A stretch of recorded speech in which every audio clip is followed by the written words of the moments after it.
नमस्कार दोस्तों, स्वागत है आपका मेरा channel bank Nifty with Amit में।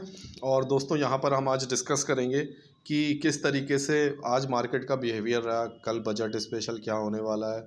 मैं आपको बहुत कुछ बताने वाला हूँ। प्लीज़ 5-10 मिनट के लिए इस पूरी वीडियो को बिना स्किप किए सुनिएगा ताकि कल आप बहुत सेफली ट्रेड कर सकें। मैंने आपको मंडे के लिए देखिए जैसा बताया था एज़ इट इज़ वैसा ही हुआ। मैंने आप लोग बताया था डेटा नेगेटिव है तो वही नेगेटिविटी दोस्तों छाई रही। पहले इनिशियली आपको नीचे मिला था, उसके बाद आपको जो है फिर से क्या हुआ था, ऊपर गया लेकिन फिर नीचे अल्टीमेटली आया था। कल मैं कोई वीडियो बना नहीं पाया था, उसके लिए मैं क्षमा चाहता हूँ। बट आज आपको बता देता हूँ कल आपका कि कल बहुत इंपॉर्टेंट जो है दिन है, तो मुझे लगा आज थोड़ा सा इंपॉर्टेंट होगा वीडियो बनाना। सबसे पहले डिस्कशन जल्दी से कर लेते हैं। आज हमने क्या डिस्कस किया था, मैंने देखिए मार्केट ओपन होने से पहले ही साफ साफ बता दिया था कि मार्केट जो है दोस्तों फ्लैट ओपन और स्लाइटली गैप अप होने वाला है। तो वही हुआ था, थोड़ा सा गैप अप ओपन हुआ। साफ साफ ये भी कह दिया था कि दोनों साइड आज मूवमेंट हो सकता है, आपको दोनों साइड मूवमेंट मिला। साफ साफ ये भी कह दिया था अगर 1 घंटे अगर आप रुक जाएंगे, 1 घंटे वॉच करेंगे तो आपको मार्केट का ट्रेंड क्लियर हो जाएगा, क्योंकि ट्रेंड क्लियर नहीं था। तो 1 घंटे बाद दोस्तों क्या हुआ, एकदम से मार्केट धीरे धीरे करके ऊपर जाने लगा और किसी ने अगर ट्रेड किया हो तो सी साइड में प्रॉफिट कर लिया होगा। तो ये सिंपल सा हमारा डिस्कशन था। अब आ जाते हैं दोस्तों कि क्या एफआईआई का डीआईआई का डेटा रहा, क्या उनकी चाल चल रही है, किस तरीके से उनका मूवमेंट चल रहा है, किन किन स्टॉक्स में उन्होंने बाय सेल किया है। एक एक बात पे बारीकी से बात करेंगे। कल क्या होने वाला है, कल हमको किस माइंडसेट से काम करना चाहिए, कल कैसे ट्रेडिंग करनी चाहिए, कल कितने बजे तक हमको अवॉइड करना चाहिए। बहुत सारी चीज़ें मैं आपको बताने वाला हूँ एज ए ऑप्शन बायर, आपको कल किस तरीके से प्लान करना चाहिए। तो कुछ नया नहीं हुआ है दोस्तों, जितने हम दिनों से 1.5 महीने से दिखता आ रहा हूँ, जो मैं आपको एक्सेल शीट में ऊपर दिखाता आ रहा हूँ, इतने दिनों से मैं एफआईआई डीआईआई का डेटा जो मेंटेन कर रहा हूँ, ठीक है, उसमें आप भी देख रहे होगे क्या हो रहा है। एक ही चीज़ हो रही है बार बार, एफआईआई सेलिंग कर रहा है, डीआई बाइंग कर रहा है, ठीक है। तो डीआईआई की जो बाइंग है दोस्तों, उसका इम्पैक्ट आप ये भी देखते होगे, डीआई बाय तो करता है लेकिन उसका उतना इम्पैक्ट हमको अपने इंडेक्स में नहीं दिखता है। उसका भी रीज़न मैं आपको बता चुका हूँ कि एफआईआई जो है ज़्यादातर जो है स्टॉक्स में जो बाई सेल, यहाँ क्या है, ये क्या है डेटा, ये डेटा बता रहा है कि कैश में इन्होंने बाई सेल किया, ये थोड़ा बता रहा है कि इंडेक्स में किया बाई सेल, ठीक है। तो कैश के कोई भी स्टॉक हो सकता है दोस्तों, वो हो सकता है वो निफ्टी में का पार्ट हो, वो स्टॉक हो सकता है वो बैंक निफ्टी का पार्ट ना हो सकता है वो अदर स्टॉक हो। जैसे मैं आप दिखाता हूँ, मैं आपको स्टॉक की शीट में। अब जैसे बहुत सारी कंपनीज है, जैसे चोलामंडलम हो गई और बहुत सारी कंपनियां हैं जो पार्ट नहीं होती है हमारी, किसका, निफ्टी 50 का पार्ट नहीं है। वर्लपूल हो गई या बहुत सारी कंपनी है, इसमें आपको लिस्ट में दिखेंगी दोस्तों, ठीक है। तो वो चीज़ है इंपॉर्टेंट। तो सबसे पहले मैं आपको बता दूं कि एक जनरलाइज कर दूं पहले चीज़ें। पहले सबसे पहले स्टॉक पे एक मिनट मैं बता देता हूं आपको किन किन स्टॉक में बाई सेल हुआ है दोस्तों।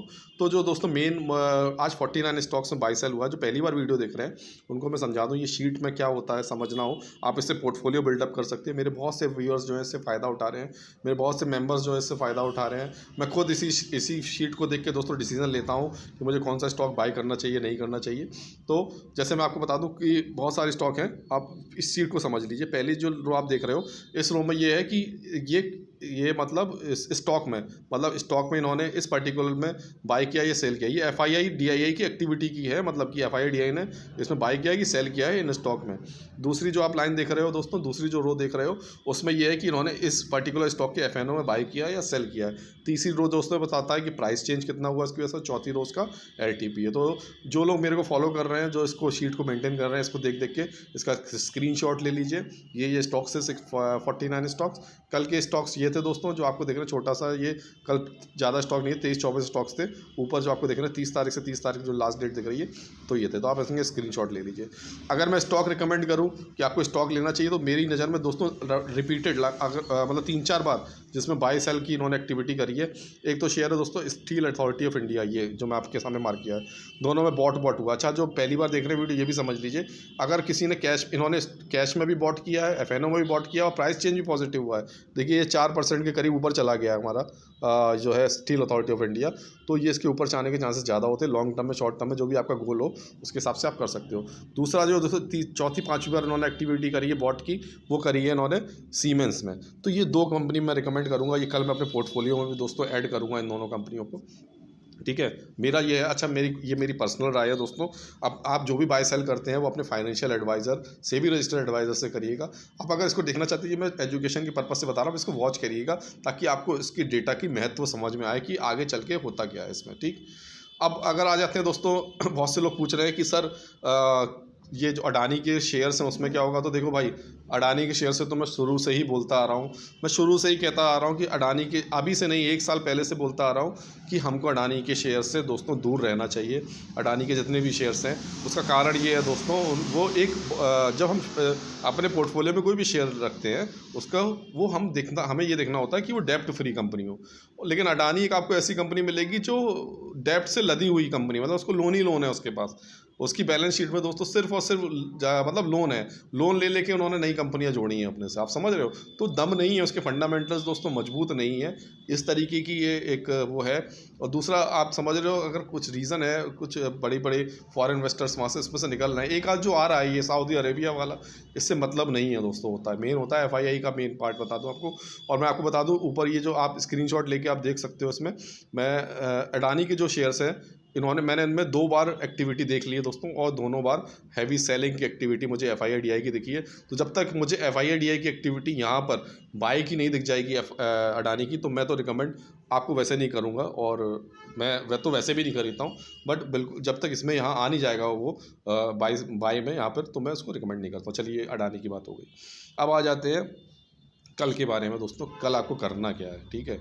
तो देखो भाई डेटा तो बिल्कुल नेगेटिव मेंटेन हो रखा है, ठीक है। मैंने आज जो आपको देखा, देखो इतना ऊपर नहीं जा पाया मार्केट, ठीक है। वो ठीक है, बाइंग करी है, DIA ने बाई किया है।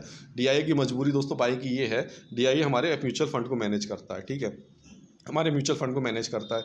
उसकी वजह से क्या होता है दोस्तों, उनको मार्केट को उन्होंने ऊपर टांग के रखा था। आज लास्ट दिन था 31 तारीख, ठीक है, तो उन्होंने इसीलिए उसको टांग के रखा ऊपर, और वो अपने मकसद में कामयाब हुए।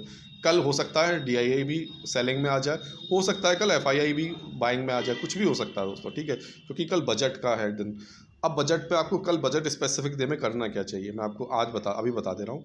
देखिए डेटा दोस्तों, देखिए नेगेटिव टू साइडवेज, मतलब स्लाइटली नेगेटिव है, और साइडवेज टाइप ही डेटा आप समझो मेंटेन होके गया है कल के लिए। और कल हमको जो है शुरुआत के 2 घंटे में कुछ ऐसा मूवमेंट दिख नहीं रहा है। 11 साढ़े 11 बजे तक हमको मार्केट को अवॉइड करना चाहिए, दूर रहना चाहिए, कोई ट्रेड वहाँ पर हमको नहीं लेना चाहिए। बेटर यही होगा, इंडेक्स से आप दूर रहें। किसी स्टॉक स्पेसिफिक में काम कर रहे हैं तो कर रहे हैं, मैं तो कह रहा हूँ स्टॉक भी मत करो। 1 डेढ़ घंटा 2 घंटा अगर 11:30 बजे तक आप रुक जाओगे तो कोई ऐसी फांसी नहीं लग जाएगी। उसके बाद ही दोस्तों, और स्पेशली ऑप्शन बायर्स को तो 11 साढ़े 11 बजे तक मार्केट से दूर रहना चाहिए, क्योंकि 11 साढ़े 11 बजे से जो है बजट का अनाउंसमेंट शुरू हो जाएगा, न्यूज़ में आना शुरू हो जाएगा, क्या क्या सरकार करना चाहती है, उस तरीके की चीज़ें दिखने लगेगी। तो मार्केट उस पर रिएक्ट करना स्टार्ट कर देगा। अगर दोस्तों कल मार्केट में गवर्नमेंट ने टैक्सेशन में कोई रिबेट दे दी, यानी इनकम टैक्स में छूट दे दी या कुछ दे दिया, उसको मार्केट पॉजिटिवली लेगा और ऊपर मार्केट जाने लगेगा। और अगर टैक्सेशन में कुछ रिबेट वगैरह नहीं मिलती है दोस्तों, तो शायद मार्केट उसको नेगेटिव ले और नेगेटिव बिहेवियर दिखे।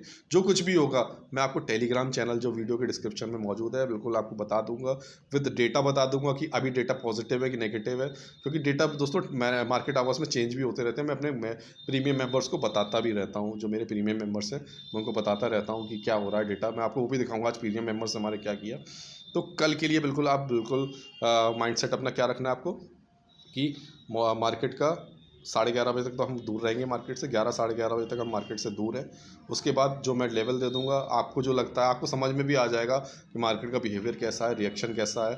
न्यूज़ को देखिएगा, और जो मैं लेवल्स में आपको अगर मेरे से अगर आपको हेल्प चाहिए तो मैं अपने चैनल में, टेलीग्राम चैनल में लेवल्स बता दूंगा, इंडिकेशन दे दूंगा एक, उससे आप समझ जाइएगा कि आपको करना क्या है। तो बस सिंपल सा दोस्तों है, कल दोनों साइड मूवमेंट कल भी देखने को मिल सकते हैं। हो भी सकता है कल एक साइड ही मूवमेंट हो जाए, क्योंकि जब कुछ बजट में कुछ अच्छा होगा तो एक वन साइड रैली भी पकड़ सकता है, या वन साइड हमको नीचे फॉल भी मिल सकता है दोस्तों। तो बस इस तरीके से कल प्लान करिएगा और बहुत सेफली ट्रेड करिएगा। कल की बात और है दोस्तों। उसके बाद क्या हो रहा है, DIA देखिए, अब एक बात आप समझिए, लगातार FII सेलिंग कर रहा है तो कोई ना कोई, देखिए इन लोगों के पास सब न्यूज़ रहती है, कुछ ना कुछ जरूर एक सी नेगेटिविटी दोस्तों है कहीं ना कहीं, जिसकी वजह से FII को चिंता है और वो लगातार अपना जो है सेलिंग, उसको अच्छा बताइए अगर बुलिश होता तो नीचे इतना था मार्केट, वो क्यों नहीं बाय कर रहा, वो क्यों सेलिंग में लगा हुआ है FII। आप इसको जरा कॉमन सेंस के साथ यूज़ करिए। तो FII की कंटिन्यूस सेलिंग दोस्तों बहुत चिंता की बात है, और उसका इम्पैक्ट जो है हमको इंडेक्स में हमेशा दिखता है। मैं आपसे हमेशा कहता आ रहा हूँ, अगर आप निफ्टी बैंक निफ्टी में ट्रेड करते हैं तो FII का डेटा सबसे इंपॉर्टेंट, आपकी सबसे प्राथमिकता वाला होना चाहिए। उसी के हिसाब से आपको डिसीजन लेना चाहिए, और उसी के हिसाब से आपको ट्रेडिंग प्लान करना चाहिए दोस्तों। क्योंकि क्या है दोस्तों, कल हमारे बजट के बाद जो है 2 या 3 तारीख में हमारा यूएस की फेड मीटिंग भी होने वाली है। उस फेड मीटिंग में भी कोई रिजल्ट, क्या पता कोई रिजल्ट नेगेटिव रिजल्ट हो जिसकी वजह से ये लोग अभी से ही पोजीशन एग्जिट करते आ रहे हैं, है ना। तो इस तरीके से थोड़ा कॉशियस रहिएगा और कॉशियस और बड़े समझदारी के साथ ट्रेड करिएगा। और आज मैंने अपने प्रीमियम मेंबर्स के साथ दोस्तों बड़ा दिलचस्प चीज़ करी थी। मैंने आज जो है उनके साथ लाइव मार्केट में ट्रेड हम लोगों ने डिस्कस किया था गूगल मीट के थ्रू, और लोगों ने उसमें कुछ बेनिफिट भी लिया। तो आपको दोस्तों कैसा लगा वीडियो? आपको ये जो स्टॉक स्पेसिफिक में जो डेटा देता हूँ, आपको ये एनालिसिस कैसी लगी? प्लीज़ वीडियो को लाइक कर दीजिएगा, कमेंट कर दीजिएगा, एक कमेंट कर दीजिएगा कि अपनी कोई राय हो तो वो राय भी दे दीजिएगा कमेंट के थ्रू, क्योंकि आपकी थोड़ी सी एक्टिविटी दिखती है तो मेरा भी हौसला उससे बढ़ता है दोस्तों, और अच्छा लगता है। तो थैंक यू दोस्तों फॉर लिसनिंग मी।